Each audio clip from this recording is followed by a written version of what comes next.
to say names and then we'll get started. Are old faces okay too? Well, I meant faces from last week, as well as faces that were not here from last week. Pat DeVincent.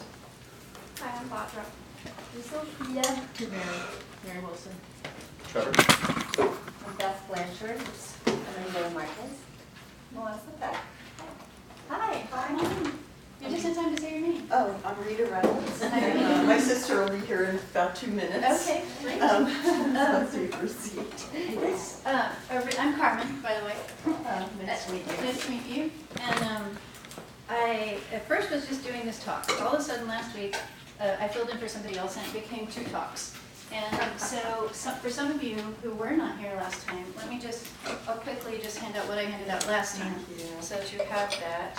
I didn't hand you my notes, no, I didn't. Do you want one again? Nope, I have it. Okay, you got it. And that you? I will. Somebody who looked a little like you. Oh, I have that a lot. Hi. Know your face. You are not your sister. No. Your sister was coming, so you don't look like Is your this sister. Santa? Tell us your name. I'm Taylor. Hi, Taylor.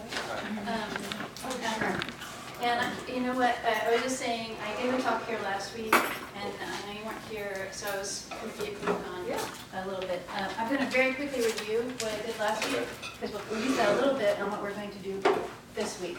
I'm Carmen. I'm been a personal executive coach since year 2000, 1999 actually, and I used to teach it for mental health professionals, and so you get to learn a little bit about what I've learned over the years of teaching it and doing it.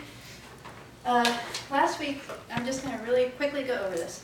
We went over stages of change and also how to set up a lot of people call SMART goals. I call SMART-ass goals to get your attention, but also there's a reason. And I'm just very quickly, if you remember, we said the stages of change were pre-contemplation. That's before you even realize you need to change. Contemplation, when you start thinking about, this behavior I kind of like to change. Planning, you start to plan the change. Action, you're doing the actions. Maintenance, you're maintaining those actions. And termination is when you no longer even think of your old behavior. It's not a temptation. It's a past part of your life. Hi. Come on in. My goodness, we got more people late. Didn't expect it. It's okay. I'm glad you're here. Do we need another chair? There's a chair. Oh wait, that's for your sister. Your sister's fine. Here, let's, you guys can sit I here. can move down more. Yeah, I mean, we're not used to it.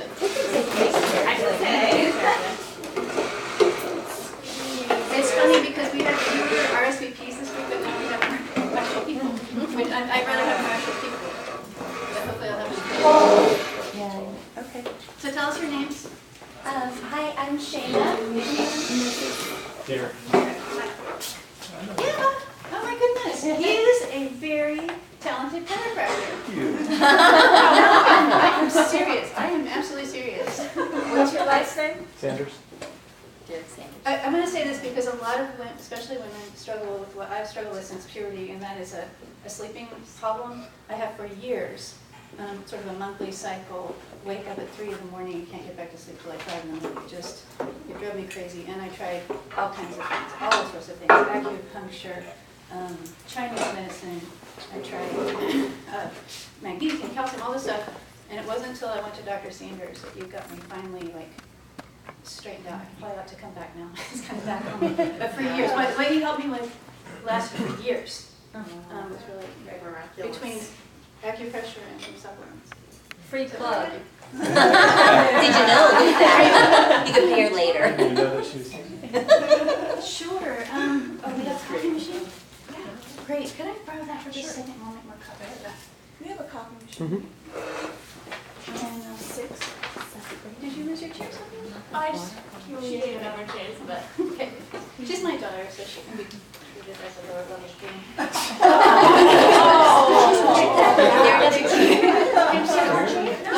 More chairs. No, we have more.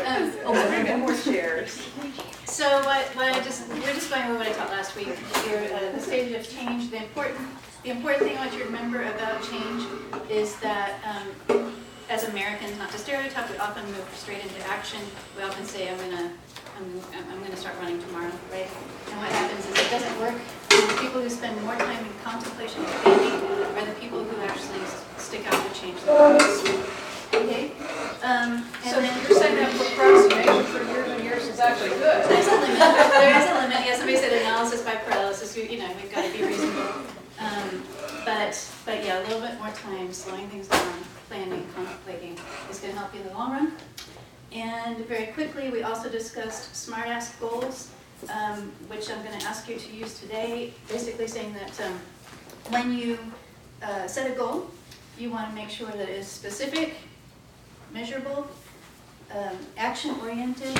And what I meant by that was you want to measure yourself in terms of the actions you've taken. That means the things that you have control over and not the outcome. So say you want to lose weight, I'll just use that because so many people want to.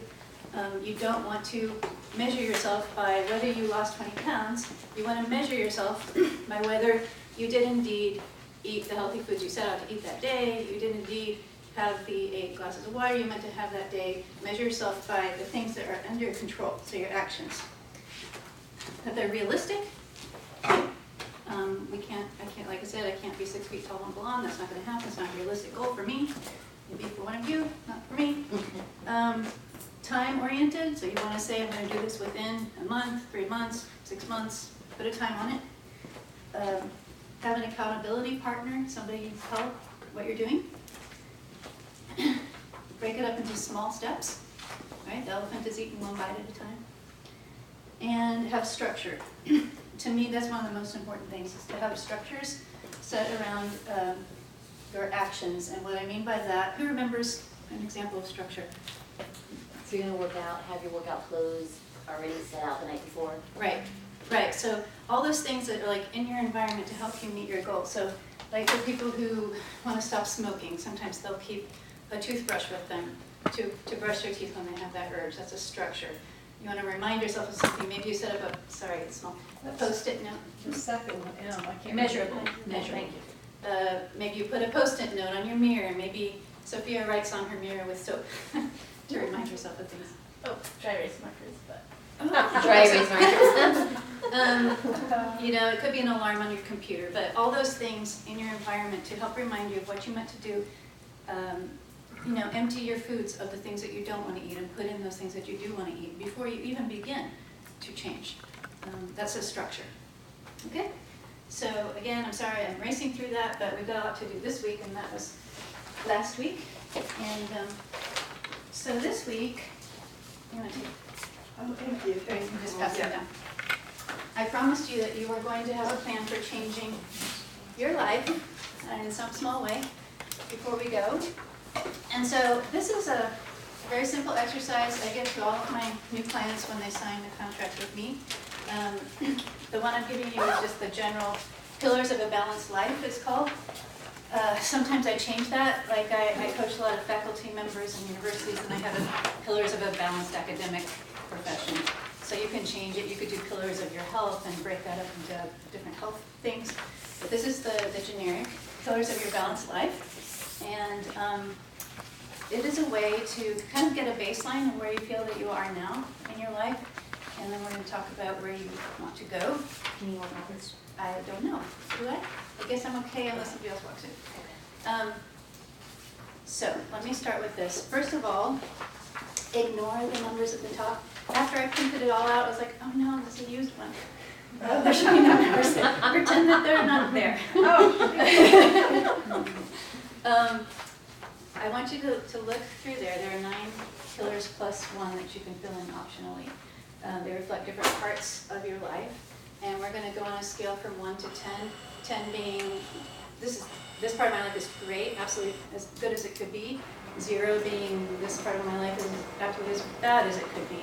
And if you would rate each part of your life on that scale, and then let me know when you're done.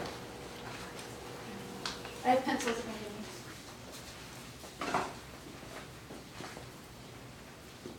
How much time do we have? I know. Not bad. Reasonable. And if you have any questions about what the different colors are, physical environment can be the environment in your home, your office, wherever you spend time. Make it your own.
for those of you who are done, we're gonna kind of forget about that for a minute. I want you now to go to a different thought.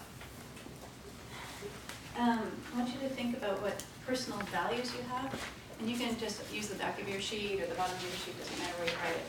But and values can be anything from integrity, family, free time, health. What are the things you value the very most in life? See if you can write down your top 5 values.